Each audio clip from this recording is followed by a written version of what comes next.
There's a lot we may never get the full story behind. In fact, this topic is probably far from being explored to its full potential, especially within a short podcast episode. But that didn't stop me and my ADD from becoming intrigued by its origins, how it works, and how it's used every day without us being aware of it. But then again, there are those who are aware of it, or think they're aware of it, and those who are even hyper-aware of it.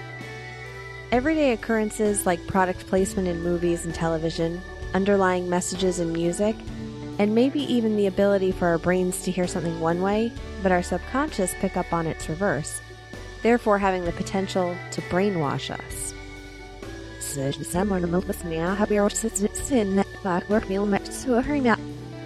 Wait, let's play that back. I'm your host, Emily Prokop, and this is the story behind Subliminal Messages. But first, a quick non-subliminal message. Hi, this is Layla. You're listening to my mom's podcast. If you like the story behind, tell your friends. Have fun.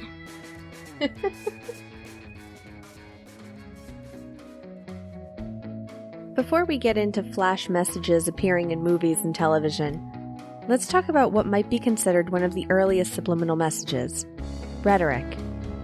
In the 5th century BC, Athenian free males were made to address his peers and persuade them to his way of thinking regarding politics and lawmaking. They were trained to win in debates, even without the knowledge on the topic necessarily, but they would win based on wordplay and manipulating emotions. Fast forward almost 25 centuries later to 1943, when a Daffy Duck cartoon short included a split-second moment where the words "buy bonds" appear. No one knows if that animated short did anything for the sale of bonds, but a decade later, a researcher named James Vickery claimed he inserted the words "eat popcorn" and "drink Coca-Cola" into public screenings of Picnic starring Kim Novak. The words weren't added to the screen itself, but projected onto the screen with a second projector that showed them so quickly it would have been impossible for the naked eye to catch them. Vickery went on to boast that the sale of Coca-Cola increased 18% and popcorn sales increased 57%.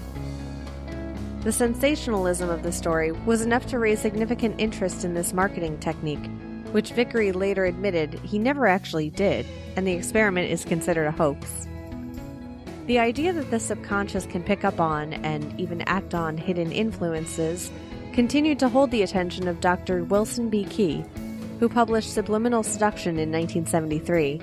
In this book, he exposed messages and symbols in advertising that he thought could entice the buyer, or make a casual onlooker unconsciously pulled toward a particular product. He included examples like the word sex being spelled out in ice cubes in liquor ads. Even though they were unsure if subliminal advertising worked, or if it was just a few marketers and pop scientists grasping at straws, the Federal Communications Commission deemed subliminal advertising contrary to the public interest, and threatened to revoke broadcasting licenses to radio and television stations using it. So networks and advertisers weren't able to use subliminal messages to sell products. But the same year Subliminal Seduction came out was the year The Exorcist employed a less subliminal image of a demon face, known as Captain Howdy, that would flash on screen for less than a second at key points during the film. This movie has gone on to consistently make top 10 lists of the scariest movies ever, and I'm convinced it's in no small part because of that demon face that still gives me nightmares. Ugh.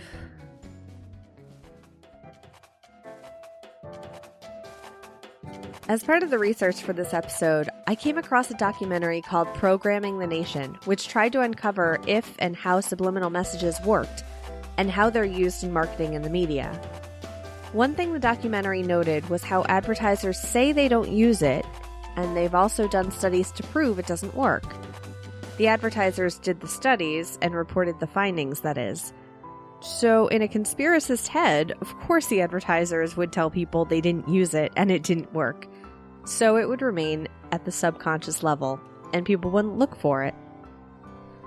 But beginning in the 1990s, researchers looked deeper into the power of words or pictures flashing quickly, and the correlation between what our subconscious sees and our actions.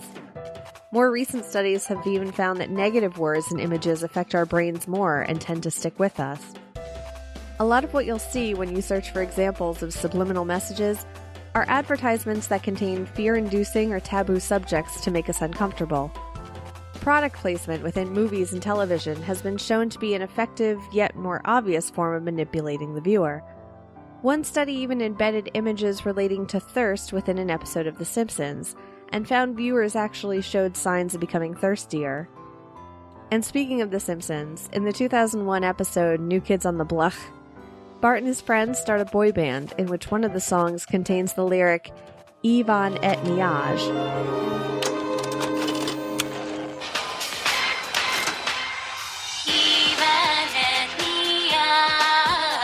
Ivan et Niage. They keep saying that. Let me play this backwards. Join the Navy. Join the Navy.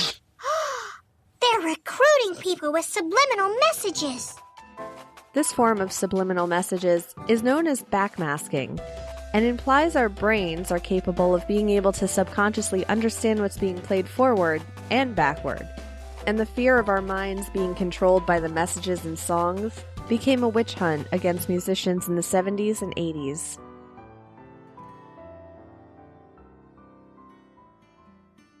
Here's a quick summary of backmasking. Thomas Edison invents the phonograph in 1877 and tries playing music backward and noted it sounded novel and sweet, but altogether different.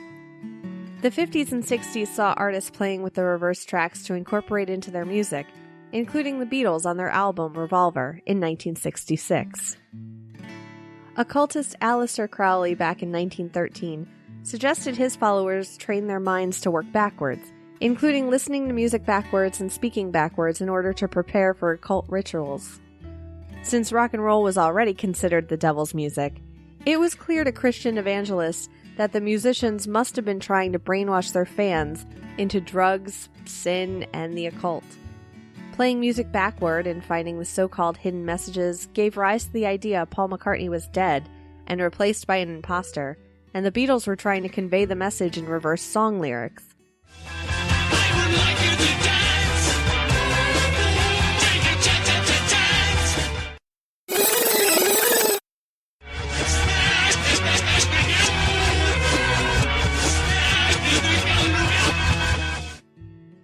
The interpretation, if it wasn't clearly obvious, is that he's saying, Paul is dead, la la la.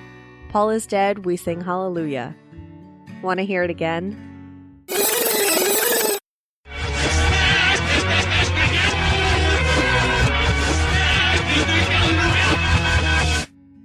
You probably didn't hear it the first time because you didn't know what to look for. Once the idea of the more sinister lyrics were suggested, though, your mind was looking for it, so you were able to hear it. Which is really why most people assume those who look for hidden messages in backward music probably have too much time on their hands, and no one, not even the Beatles with all their talent, could have possibly put subliminal messages in their music with backmasking. Tathies ut sopas my aedim et vatar zatab. Vatas ratab that me yamsa was to say that.